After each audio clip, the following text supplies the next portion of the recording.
नमस्कार। फिर से एक बार आपका टारगेट विथ अजय पांडे में हार्दिक स्वागत और अभिनंदन है।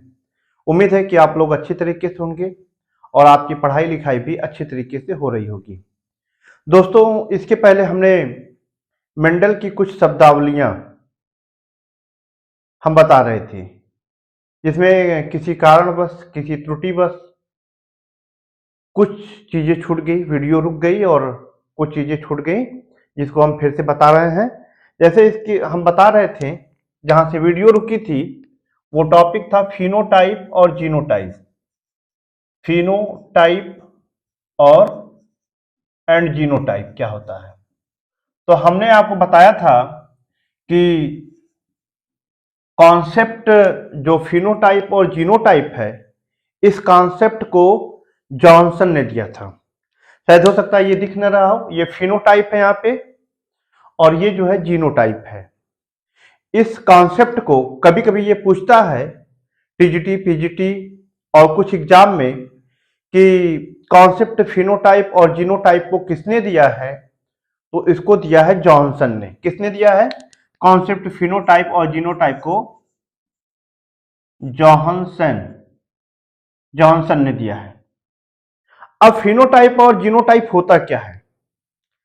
देखिए, जो फिनोटाइप है, जैसे इस समय आप हमको देख रहे हैं, तो जो हम दिखने में जो चीज दिख रही है वो फिनोटाइप है। मटर का पौधा लंबा है, छोटा है, उसमें रंग सफेद है, जो उसके फूल के रंग सफेद हैं, लाल है, किस कलर के हैं, जो वो दिख रहा है वो क्या है? वो फिनोटाइप है। और जीनोटाइप क्या होता है?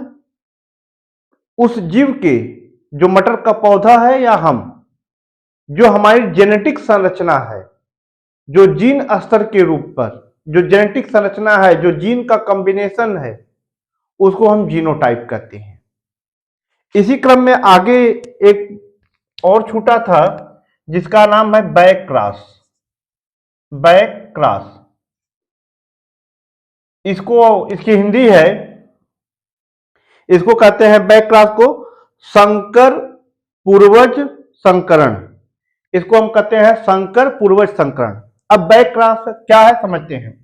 देखिए, मेंडल ने जो सबसे पहले कैपिटल टी लंबे पौधे और बौना पौधा जो स्मॉल टी, इनमें क्रॉस कराया। जैसे ये कैपिटल टी, और इनमें जब इन्होंने क्रॉस कराया तो जो प्रथम संतानी पीढ़ी हुई वो कैपिटल टी और स्मॉल टी हुई। जो F1 प्रथम संतानी पीढ़ी हुआ वो कैपिटल टी और स्मॉल टी हुआ। ये क्या है? आपका फर्स्ट पेरेंट जनरेशन है।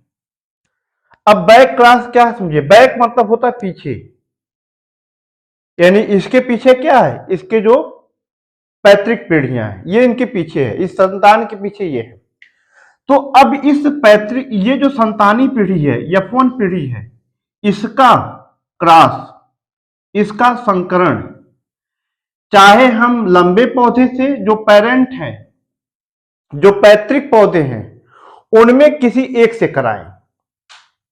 जो संतति, जो F1 पीढ़ी का पौधा है, उस पौधे का संकरण हम पैतृक या जनक पीढ़ी के पौधों में से किसी एक पौधे के साथ कराएं। यहां कोई बाउंडेशन नहीं है कि लंबे के साथ ही करवाएं या बौने के साथ करवाएं। हम किसी इन दोनों में से किसी एक के साथ, चाहे इसके साथ चाहे इसके साथ, अगर इसका क्रॉस करवाते हैं तो इस प्रक्रिया को हम बैक क्रॉस कहते हैं। ये पूछा जाता है कि F1 जनरेशन का P1 जनरेशन के किसी एक पौधे से अगर क्रॉस होता है तो वो क्या होगा? Back cross. इसी क्रम में एक है टेस्ट क्रॉस। टेस्ट क्रॉस क्या होता है? ये सब बहुत इंपॉर्टेंट है और अक्सर परीक्षाओं में पूछे जाते हैं। टेस्ट क्रॉस क्या है?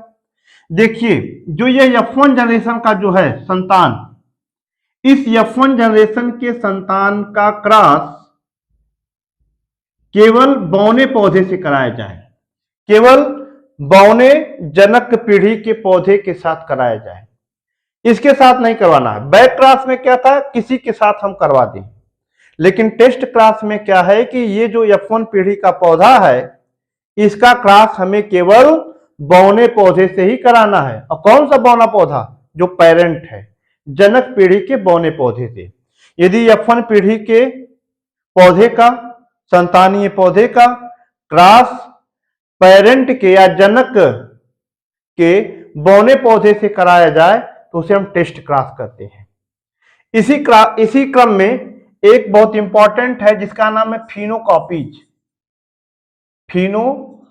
एक बहुत इंपॉर्टेंट टॉपिक है जिसका नाम है फिनोकॉपीज। फिनोकॉपीज क्या होता है, इसको समझते हैं। फिनोकॉपीज क्या है? देखिए, जब दो डिफरेंट जीनोटाइप के जीव हों, और उन डिफरेंट जीनोटाइप के जीवों को, यदि दो डिफरेंट जीनोटाइप के जीव हों और उन डिफरेंट टाइप के जीनों वाले जीवों को दो डिफरेंट इन्वायरमेंट में रखा जाए। कहां पर रखा जाए? दो डिफरेंट इन्वायरमेंट में रखा जाए। उसके बाद वो जो हैं फिर भी समान दिखते हैं, तो उसे हम कहेंगे फिनोकॉपीज। या इसको हम कह सकते हैं कि when two different genotype due to different environmental condition give rise to same phenotype, then one is said to be phenocopy of other। अर्थात दो डिफरेंट जीनोटाइप के पौधों को या जीवों को दो डिफरेंट इन्वायरमेंटल कंडीशन में रखा जाए, उसके बाद भी यदि वह एक दूसरे के जैसे दिखते हैं तो उसे हम एक दूसरे का फिनोकॉपी कहते हैं। इस तरह से यह प्रश्न पूछा जाता है। यह छोटा सा टॉपिक तक समाप्त हुआ। उम्मीद है कि आपको समझ में आया होगा। यदि आपके कुछ सुझाव हैं तो आप जरूर कमेंट बॉक्स में कमेंट करिए, और हमारे डिस्क्रिप्शन में हमारा व्हाट्सएप ग्रुप है, या आप हमारे व्हाट्सएप ग्रुप को ज्वाइन करके अपने सुझाव को आप दे सकते हैं। उसके साथ साथ ही यदि आपको अच्छा लगे तो आप लाइक करिए, सब्सक्राइब करिए और शेयर करिए। धन्यवाद।